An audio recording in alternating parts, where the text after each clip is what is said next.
Some people asked me how to use the Wi-Fi to basically tether with your 5D Mark IV in the field. Today, I'm going to show you a couple of different ways to do that. So basically, you're not really tethering when you do this using Wi-Fi. You're sending JPEGs, but for showing clients while you're in the field in real time, it can be very useful. Now, most people are using Lightroom on their computers, so first I'm going to show you how to get that set up, and then I'm going to show you another method that I think is better. So let's get into it.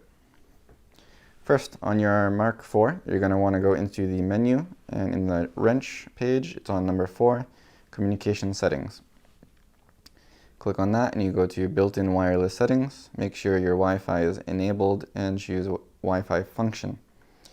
When you go to the second choice, Remote Control, EOS Utility, it'll give you a couple of different things you can adjust here. It gives you basically 3 sets of settings you can select. I'm going to go ahead and make a new one here. You get this page, Easy Connection or Select a Network. If you're choosing a Wi-Fi network that's already existing, like in your house or whatever, you would go to Select a Network. I think if you're in a house or somewhere with Wi-Fi, you're probably going to prefer to actually tether with a cable, so I'm not going to go into that, but it's pretty straightforward when you do it. So let's choose Easy Connection and then go down to OK. It'll give you here the SSID and the encryption key, and it says connect device to camera using network settings below and then start Canon app software. So I'm going to go over to my computer and look at the Wi-Fi settings here, and I can see SDP206 right here, and I have to enter the password. Check on the password on the back of my camera. It's the encryption key, and I will enter that.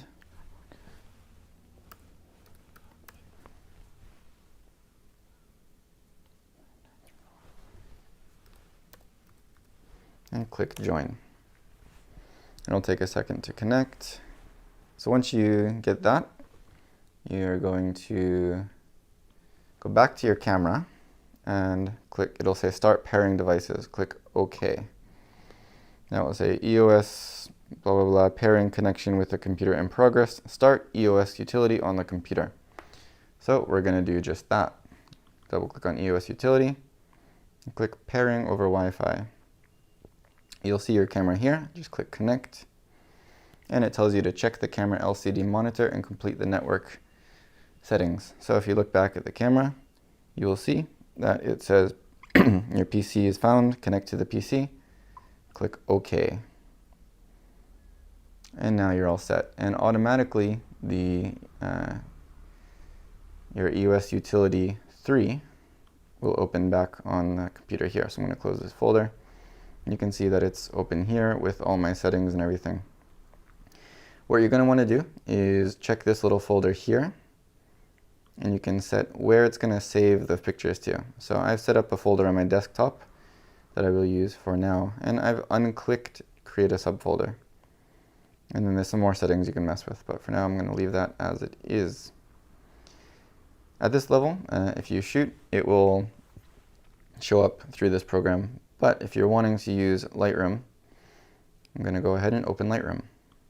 Okay, so I'm here in Lightroom, and don't worry about these pictures. What you're going to want to do is go to File, and where are we here? Auto Import, and make sure to click Enable Auto Import, and you can choose your Auto Import settings here. Make sure this Enable Auto Import is checked, and you can select the watched folder here. This is the folder that you're going to be sending your pictures to, which I just set up on the desktop. It's this temp Wi-Fi tether. So click choose, and you can do all kinds of settings down here, including file naming and all that. I'm just going to click OK for now, and you're all set up. So now, when you go back to your camera and you take a picture,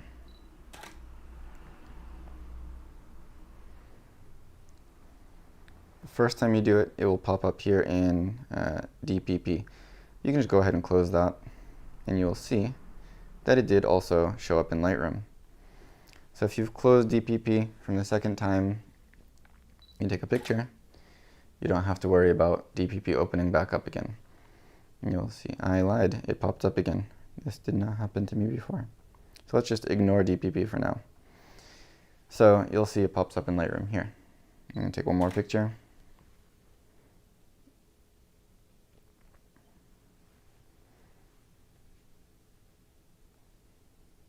And you'll see that it popped up there. What you might notice is that it actually takes quite a long time to pop up in Lightroom. Let's just check out how long it takes.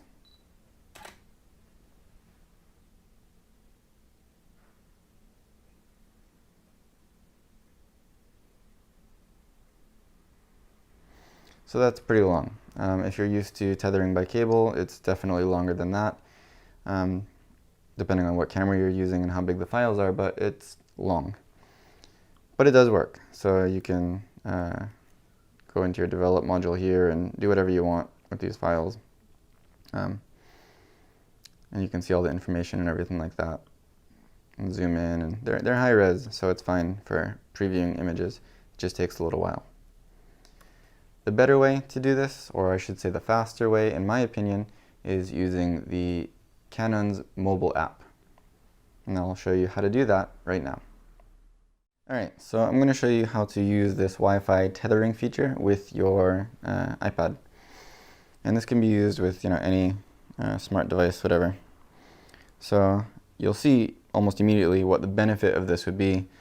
There's actually two benefits. One would be obviously the size of what you're carrying around with you when you're in the field. Anybody would prefer to carry an iPad than a computer. And you will see the second benefit pretty soon. So what you're going to do first on the camera is again go into your menu in these communication settings, built-in wireless settings, and go to your wireless function. I'm going to disconnect. It's still connected from when I connected to the computer. Instead, you're going to choose the connect to smartphone and click connect at the bottom. Click OK. And now when you go to your iPad or smartphone, into your Wi-Fi settings, you should see it pop up here. I've already done this before, so the whole process of pairing it is already all set. The password's entered and everything, but it's basically the same process. Now that it says it's connected, I'm going to go down to the Canon Camera Connect app on the iPad, and it will show me that the camera is connected. There we go. So now you can see my camera information on the bottom here. And you have some choices. You can do images on camera, remote shooting, or camera settings. For this purpose, we're going to go to the images on camera. These are the pictures that we already took from tethering with a computer. But you will see as soon as I take a picture, this is a terrible picture, don't mind the content, but you can see immediately it popped up. Almost immediately. It's less than a second before the image pops up. And on here you can, of course, click into the picture and you can zoom in and whatever, and you can see very easily as you go back. And again, take a picture, and it pops into here almost immediately. So for the purpose of clients viewing in real time, you can see why this would be a lot better option than carrying your computer around and going through all the process of setting up your EOS utility and a watched folder from Lightroom and waiting 7-8 seconds, whatever, for the image to import to the Lightroom library. This is just much easier. The connecting process is easier, it's smaller, it's faster, and I would highly recommend it if you want to use Wi-Fi to basically tether to your mobile device to let your clients see what you're shooting in real time when you're in the field. So if you have any questions or comments, leave it below. I'll do my best to get back to you as fast as I can and answer whatever you have to ask. I apologize if I was a little bit clunky connecting it to the computer. As you can see, I don't really often do that. Usually if I'm connecting something to Wi-Fi, I will use the iPad, and I can use that not only for this purpose, but also to monitor video while I'm recording, as well as to even focus or refocus video and pictures while I'm recording. So it's extremely useful, fast, responsive, and I would highly recommend it. It does waste your battery quite a bit, so beware of that, but otherwise I think it's a wonderful system. As always, thanks for watching, and if you like what I'm posting and hope to see more in the future, don't forget to hit the subscribe or like button below, and please let me know in the comments what kind of content you would like to see in the future. I'm looking for suggestions and I would love to hear from you. Thanks so much.